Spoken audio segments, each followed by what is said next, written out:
আসসালামু আলাইকুম। এই দেখেন একটা পাখি। এই পাখিটা তোমার ঠান্ডায় অনেক অচেতন হয়ে গেছে। এই ক্ষেতের মাঝে পাইছি।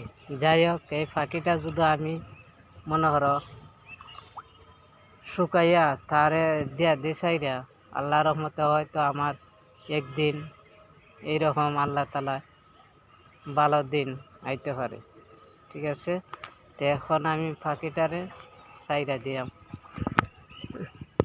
পাখিটা ছটফট করতেছে, কত সময় সে তার মার কাছে যাইব। ঠিক আছে, আমরাও তো দ্রুপ অনেক দিন যদি মা বাপের লগে দেহ সাক্ষাৎ না করি, তা আমরারও মনটা ছটফট ছটফট করতেছে। এই দেখেন পাখিটা কীরকম কি লড়তেছে। যাই হোক, আমি পাখিটার এখন শুকনার মাঝে তৈতেছি, তার মন মতো হে তার উঠতে যাইব নি। এই দেখেন পাখিটা কি করতেছে, এ যাওয়ার লাগিয়া ছটফট ছটফট করতেছে।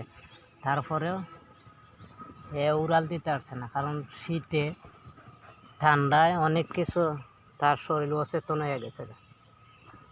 যাই হোক, আপনারা সবাই আমার লাগি দোয়া করবা, যাতে এই পাখিটার উচিল্লা যেন আমার আল্লাহ গুনার খাতা মাফ কইরা দে।